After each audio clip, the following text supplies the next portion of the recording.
নমস্কাৰ বন্ধুসকল, আজি আমি এটি অতি গুৰুত্বপূৰ্ণ বিষয়ৰ ওপৰত কথা পাতিম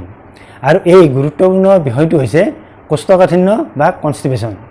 আজিকালি বহুত মানুহেই এই কোষ্ঠকাঠিন্য বা কনষ্টিপেশ্যনৰ নিচিনা স্বাস্থ্য সমস্যাত ভুগি থকা দেখা যায়। ক'বলৈ গ'লে প্ৰতি ঘৰ মানুহৰে এজন বা দুজন সদস্য এই কনষ্টিপেশ্যন বা কোষ্ঠকাঠিন্যত ভুগি থকা দেখা যায় আৰু এই কনষ্টিপেশ্যনত ভোগাৰ ফলতেই মানুহজনে লাহে লাহে অন্য ৰোগ কিছুমানতো ভুগিবলৈ আৰম্ভ কৰে। গতিকে আজি আমি কনষ্টিপেশ্যন মানেনো কি আৰু কনষ্টিপেশ্যনৰ আচল কাৰণবোৰনো কি কি আৰু কনষ্টিপেশ্যন আমি কি পদ্ধতিৰে বা কি সহজ ঘৰুৱা পদ্ধতিৰে একেবাৰে ভাল কৰিব পাৰোঁ সেই বিষয়ে আমি আলোচনা কৰিম। গতিকে বন্ধুসকল, আপোনালোকে ভিডিঅ'টি শেষলৈকে চাব বুলি আশা কৰিলোঁ আৰু ভিডিঅ'টি চাই যদি আপোনালোকে উপকৃত হোৱা বুলি ভাবে তেনেহ'লে ভিডিঅ'টিত লাইক এটা কৰিব, লগতে আমাৰ স্বাস্থ্য ৰক্ষাৰ চেনেলটো ছাবস্ক্ৰাইব কৰি থ'ব বুলিও আশা কৰিলোঁ। গতিকে আহকচোন এতিয়া আমি প্ৰথমে কনষ্টিপেশ্যন মানেনো কি সেই বিষয়ে কথা পাতি লওঁ। বহুতে ভাবে যে কনষ্টিপেশ্যন মানে পায়খানা টান হোৱা। আচলতে কথাটো তেনেকুৱা নহয়। কনষ্টিপেশ্যন মানে হৈছে পায়খানা ক্লিয়াৰ নোহোৱা। আচলতে মানুহৰ পায়খানা কঠিন হ'লেও ক্লিয়াৰ নহ'ব পাৰে আৰু ঢিলা হৈ থাকিলেও ক্লিয়াৰ নহ'ব পাৰে। গতিকে পায়খানা ক্লিয়াৰ নোহোৱাকৈ আচলতে কনষ্টিপেশ্যন বা কোষ্ঠকাঠিন্য বুলি কোৱা হয়। কিছুমান মানুহে এদিনৰ মূৰে মূৰে পায়খানা কৰে, বিশেষকৈ সৰু ল'ৰা ছোৱালীসকলে এদিনৰ মূৰে মূৰে পায়খানা কৰে, সেয়াও এক ধৰণৰ কনষ্টিপেশ্যন। আৰু কিছুমানে আকৌ 3 দিন 4 দিনৰ মূৰে মূৰে পায়খানা কৰে, সেয়াও এক কনষ্টিপেশ্যন। আৰু কিছুমানৰ অৱশ্যে পায়খানা যথেষ্ট কঠিন হয় আৰু কঠিন হোৱাৰ ফলত পায়খানা নোলায় বা পায়খানা কৰিব নোৱাৰা হয়, এবিধ কনষ্টিপেশ্যন। গতিকে ক'বলৈ গ'লে আচলতে পায়খানা ক্লিয়াৰ নোহোৱাকৈ কনষ্টিপেশ্যন বুলি কোৱা হয়। গতিকে এতিয়া আমি আলোচনা কৰিম যে পায়খানা এনেদৰে ক্লিয়াৰ নোহোৱাৰ কাৰণবোৰনো কি কি, অৰ্থাৎ কনষ্টিপেশ্যনৰ মূল কাৰণবোৰনো কি কি। কোষ্ঠকাঠিন্য বা কনষ্টিপেশ্যনৰ কাৰণ হিচাপে ক'বলৈ গ'লে আচলতে এই কোষ্ঠকাঠিন্যৰ কাৰণ হৈছে জীৱনশৈলীজনিত। আমি আহাৰ গ্ৰহণ কৰোঁ আৰু আহাৰ গ্ৰহণ কৰাৰ পাছত আমাৰ সেই আহাৰৰ পুষ্টিদ্ৰব্যভাগ আমাৰ পেটত হজম হয় বা ইণ্টেষ্টাইনে যিখিনি গ্ৰহণ কৰিব লাগে সেইখিনি গ্ৰহণ কৰে। তাৰপিছত বৰ্জনীয় পদাৰ্থখিনি আমাৰ পায়খানা হিচাপে ওলাই যাব লাগে। কিন্তু কথাটো দেখা গৈছে যে আজিকালিৰ বেছিভাগ মানুহেই এই জীৱনশৈলীজনিত কাৰণতেই আচলতে এই কনষ্টিপেশ্যনত ভুগি থকা দেখা যায়। আমাৰ শৰীৰটো আচলতে নিয়ম মাফিক আৰু সময় মাফিক হৈ পৰে। ইয়াৰ কাৰণটো হৈছে কি যে আমি যেতিয়া ৰাতিপুৱা শুই উঠাৰ পাছতে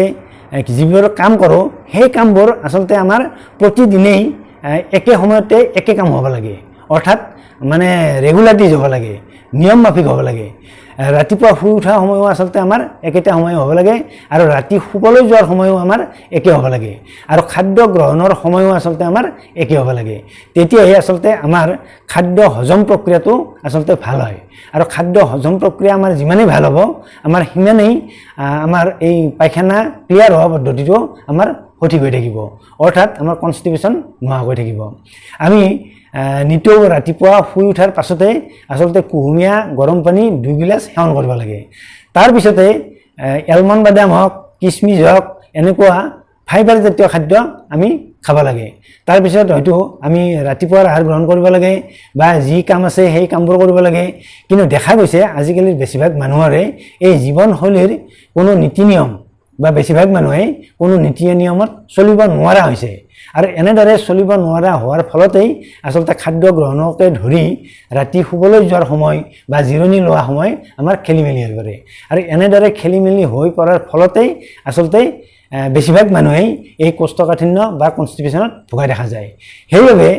যদিহে কনষ্টিপেশ্যনত ভুগিব নলগা হয় তেনেহ'লে আমি সদায় নিয়ম মাফিক হৈ পৰিব লাগিব। আমি সদায় ৰাতিপুৱা শুই উঠা সময় আমি নিৰ্দিষ্ট কৰি ল'ব লাগিব। তাৰপিছত শুই উঠাৰ পাছতে আমি কুহুমীয়া গৰম পানী সেৱন কৰা, তাৰপিছত আমি ফাইবাৰযুক্ত খাদ্য গ্ৰহণ কৰা, তাৰপিছতে লেট্ৰিনলৈ যোৱা, তাৰপিছত অন্যান্য কামবোৰ আমি নিয়ম মাফিক হৈ পৰিব লাগিব। তেতিয়াহে আমি এই কোষ্ঠকাঠিন্যৰ পৰা আমি হাত সাৰি থকাটো সম্ভৱ। তাৰপিছত এই কোষ্ঠকাঠিন্যৰ 2 নম্বৰ কাৰণটো হৈছে পানী কমকৈ সেৱন কৰাটো। আমি সাধাৰণতে পানী প্ৰাপ্তবয়স্ক লোক এজনে পানী আমি খাদ্যৰ লগত আমি যি ভাত খাওঁ বা অন্যান্য ফল মূল খাওঁ সেই খাদ্যৰ লগতো আমি পানী খোৱা যায়। যেহেতু ভাতৰ লগত আমি দাইল খাওঁ বা তৰকাৰী খাওঁ সেইবিলাকতো আমাৰ পানী যায়, কিন্তু আমি এক্সট্ৰাকৈ আমি অন্তত 2 লিটাৰ পানী সেৱন কৰিব লাগে কিয়নো পানী সেৱন কৰিলে আচলতে আমাৰ পেটৰ যি বাউল মুভমেণ্ট সেই বাউল মুভমেণ্টটো আমাৰ সঠিকভাৱে থাকে আৰু বাউল মুভমেণ্ট সঠিকভাৱে থাকে খাদ্য হজম প্ৰক্ৰিয়া সঠিকভাৱে থাকে তেতিয়াহে আমাৰ আচলতে এই কনষ্টিপেশ্যন আমাৰ নহয় কিন্তু দেখা যায় আমি বেছিভাগ মানুহে আচলতে পিয়াহ নালাগাৰ অজুহাত লৈ আমি পানী সেৱন নকৰোঁ যাৰ বাবে আমি বেছিভাগ মানুহে এই কনষ্টিপেশ্যন বা কোষ্ঠকাঠিন্যৰ নিচিনা সমস্যাত ভুগি থাকিব লাগে আচলতে ৰাতিপুৱা শুই উঠাৰ পাছতেই এজন প্ৰাপ্তবয়স্ক মানুহে 1.5 গিলাচ বা 2 গিলাচ কুহুমীয়া গৰম পানী সেৱন কৰিব লাগে আৰু এনেদৰে 2 গিলাচ বা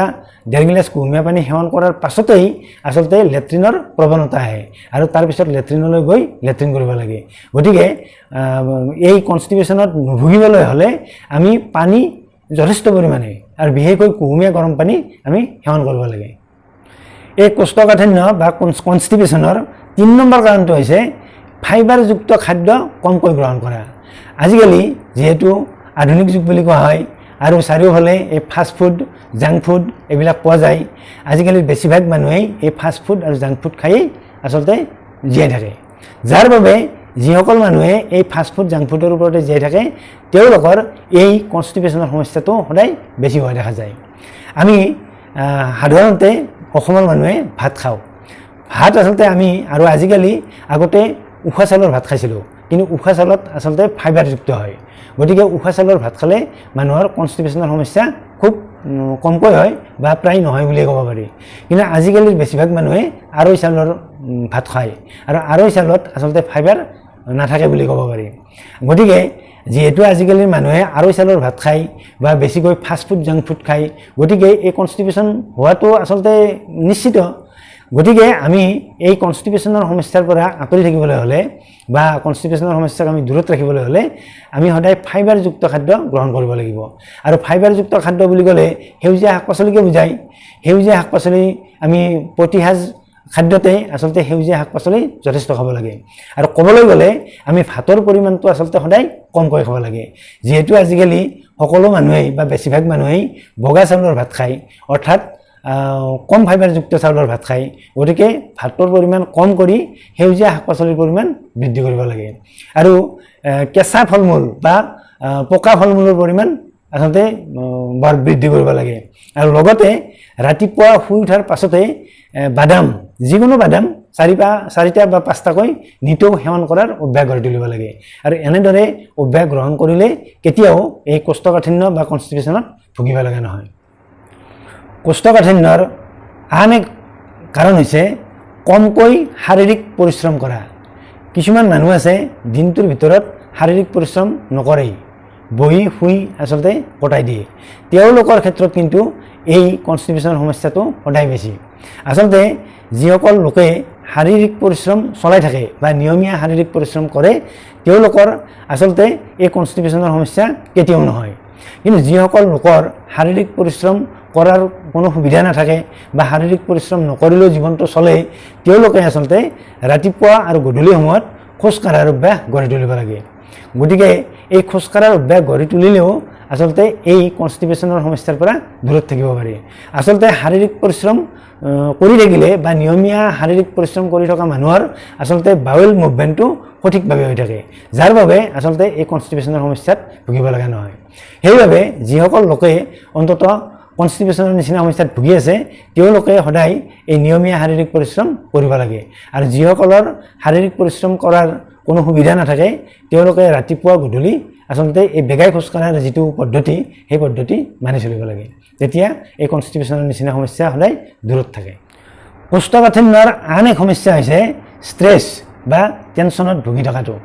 কিছুমান মানুহ আছে অযথা টেনশ্যন এনে লৈ থাকে বা কিছুমান মানুহ আছে খং উঠি থাকে গোটেই দিনটোৰ সময়টোৱে খঙত থাকে গতিকে যিসকল লোকে অযথা টেনশ্যন বা ষ্ট্ৰেছত থাকে তেওঁলোকৰ আচলতে এই শাৰীৰিক যিবোৰ প্ৰক্ৰিয়া বা মেটাবলিজম সেই মেটাবলিজম আচলতে সঠিকভাৱে নহয় বা আমাৰ শৰীৰৰ যিবোৰ হৰমনেল ৰিলিজ প্ৰক্ৰিয়া সেই হৰমনেল ৰিলিজ প্ৰক্ৰিয়াবোৰো সঠিকভাৱে নহয় ইয়াৰ ফলতে আচলতে তেনে লোকে এই কনষ্টিপেশ্যনত ভুগিব লগা হয় সেইবাবে যিসকল লোকৰ এই অযথা টেনশ্যন বা ষ্ট্ৰেছত ভুগি থকাৰ এটা প্ৰৱণতা থাকে বা অভ্যাস থাকে তেওঁলোকে আচলতে কিছুমান পদ্ধতিৰ জৰিয়তে আচলতে তেওঁলোকে এনে ষ্ট্ৰেছ বা টেনশ্যন দূৰ কৰাৰ কাৰণে আচলতে তেওঁলোকে প্ৰাণায়াম কৰিব লাগে বা ৰাতিপুৱা গধূলি সময়ত খোজকাঢ়াৰ কথা যিটো ক'লোঁ বা যিটো মানে অভ্যাস কৰিলে আমাৰ মনৰ এই ষ্ট্ৰেছ বা টেনশ্যন অতি সহজে দূৰ হয়। গতিকে যিসকলৰ এই অযথা টেনশ্যন, অলপ কথাতে টেনশ্যন লোৱা বা ষ্ট্ৰেছত ভুগি থকা তেনেকুৱা স্বভাৱৰ লোকে আচলতে এই নিয়মিতভাৱে শাৰীৰিক পৰিশ্ৰম বা ব্যায়াম বা এই যোগা প্ৰাণায়াম এইবিলাক কৰিব লাগে। তেতিয়া তেওঁলোকে এই ষ্ট্ৰেছ বা টেনশ্যনৰ পৰা মুক্ত হয় আৰু এনে ষ্ট্ৰেছ বা টেনশ্যনৰ পৰা মুক্ত হৈ থাকিলে কনষ্টিপেশ্যনৰ পৰা আচলতে তেওঁলোকে মুক্ত হৈ থাকিব পাৰে বা কনষ্টিপেশ্যনৰ সমস্যা দূৰতে ৰাখিব পাৰে। কনষ্টিপেশ্যন বা কোষ্ঠকাঠিন্যৰ আন এক কাৰণ হৈছে কিছুমান মেডিচিন খাই থাকিলেও মানুহৰ এই কোষ্ঠকাঠিন্য বা কনষ্টিপেশ্যনৰ নিচিনা সমস্যা হ'ব পাৰে। সেইবাবে আমি যিকোনো মেডিচিন সেৱন কৰাৰ আগতে আমি চিকিৎসকৰ পৰামৰ্শ লৈহে আচলতে মেডিচিন সেৱন কৰিব লাগে। আৰু কিছুমান ৰোগৰ মেডিচিন যদি সেৱন কৰি থকা সময়ত এনেদৰে কনষ্টিপেশ্যনত ভুগিব লগা হয়, তেনেহ'লে চিকিৎসকৰ লগত আলোচনা কৰি সেই মেডিচিন বা যি মেডিচিন খাই থকাৰ ফলত কোষ্ঠকাঠিন্যত ভুগিব লগা হৈছে সেই মেডিচিনটো সলাই ল'ব লাগে বা চিকিৎসকৰ লগত আলোচনা কৰিলে চিকিৎসকে নিশ্চয় এই মেডিচিন সলনি কৰি দিব আৰু মেডিচিন সলনি কৰি দিলে নিশ্চয় এই কনষ্টিপেশ্যন বা কোষ্ঠকাঠিন্যৰ নিচিনা সমস্যাত ভুগিব লগা নহ'ব। সেইবাবে যিকোনো মেডিচিন সেৱন কৰাৰ আগতে চিকিৎসকৰ পৰামৰ্শ লৈহে আচলতে মেডিচিন সেৱন কৰিব লাগে। এই কোষ্ঠকাঠিন্য বা কনষ্টিপেশ্যনৰ সমস্যাৰ আন এক কাৰণ হৈছে কিছুমান লোকে এই থাইৰয়ডৰ সমস্যাত ভুগি থাকে বা ডায়েবেটিছৰ সমস্যাত ভুগি থাকিলেও এই কনষ্টিপেশ্যনৰ সমস্যা হ'ব পাৰে। মই অলপ আগতে উল্লেখ কৰিছোঁ যে আমাৰ ষ্ট্ৰেছ বা টেনশ্যনৰ বাবে আমাৰ শৰীৰৰ এই হৰমনেল ৰিলিজ প্ৰক্ৰিয়াটো আচলতে খেলি মেলি হয় আৰু থাইৰয়ড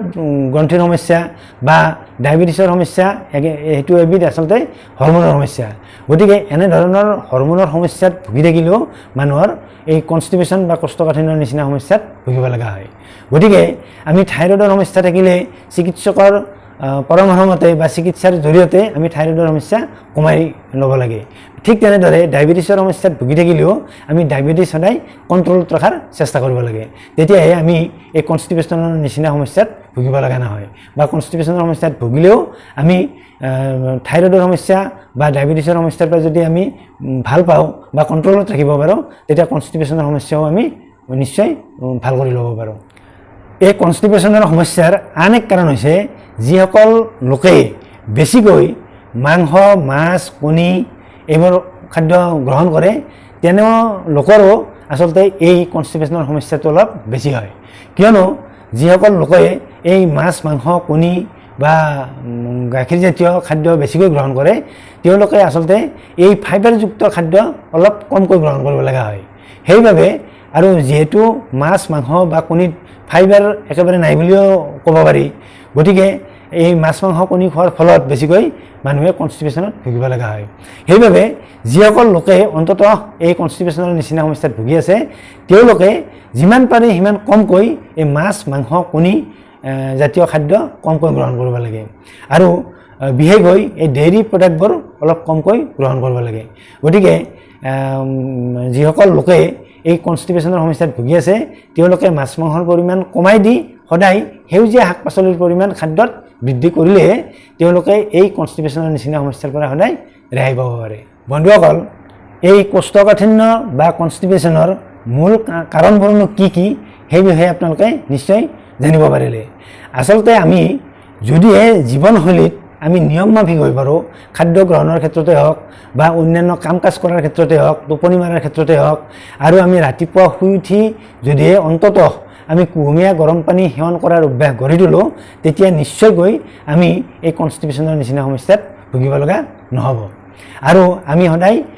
মাছ, মাংসৰ পৰিমাণ সদায় কমকৈ খাব লাগে আৰু মাছ, মাংসৰ পৰিমাণ কমকৈ খাই মাছ, মাংসত যিহেতু প্ৰটিন বেছিকৈ পোৱা যায়, গতিকে আমি যিবোৰ ভেজিটেবলৰ পৰা আমি প্ৰটিন পাওঁ, বিশেষকৈ বুটৰ পৰা প্ৰটিন পোৱা যায় বা দাইলৰ পৰা প্ৰটিন পোৱা যায়। গতিকে আমি যদি নিয়মিতভাৱে ৰাতি ভিজাই থৈ এমুঠি এমুঠি ৰাতিপুৱা বুটমাহ খোৱাৰ অভ্যাস কৰোঁ তেতিয়াও আমি নিশ্চয়কৈ এই কনষ্টিপেশ্যনৰ সমস্যাৰ পৰা আমি ৰেহাই পাব পাৰোঁ আৰু লগতে আমি কিছুমান বীজজাতীয় খাদ্য যেনে ৰাজমাহ আমি দাইলত দি হওক বা তৰকাৰীত দি হওক আমি খোৱাৰ অভ্যাস গঢ়ি তুলিব লাগে আৰু যিসকল লোকে এই কনষ্টিপেশ্যনৰ সমস্যাত ভুগি আছে তেওঁলোকে অন্ততঃ সপ্তাহত 3 দিনকৈ চিয়া সিড ৰাতি তিয়াই থৈ ৰাতিপুৱা সেৱন কৰিব লাগে তেতিয়া তেওঁলোকৰ এই কনষ্টিপেশ্যনৰ সমস্যা অতি সহজে দূৰ হয় আৰু মন কৰিবলগীয়া কথাটো হৈছে যে যিসকলে এই কনষ্টিপেশ্যনৰ সমস্যাত ভুগি আছে তেওঁলোকে সপ্তাহত অন্ততঃ 4 দিন দুপৰীয়াৰ সময়ত টেঙা দৈ সেৱন কৰাৰ অভ্যাস গঢ়ি তুলিব লাগে টেঙা দৈ অন্ততঃ আধা কাপকৈ ৰাতি দুপৰীয়া ভাত খোৱাৰ পাছত সেৱন কৰাৰ অভ্যাস কৰিব লাগে তেতিয়া এই টেঙা দৈত যিহেতু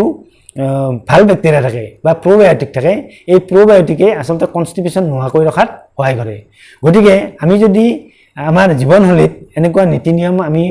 মানি চলোঁ তেতিয়া নিশ্চয়কৈ আমি এই কনষ্টিপেশ্যনৰ নিচিনা সমস্যাত ভুগিব লগা নহ'ব গতিকে বন্ধুসকল আপোনালোকে যদি আজিৰ ভিডিঅ'টো চাই ভাল পাইছে তেনেহ'লে ভিডিঅ'টি আপোনালোকে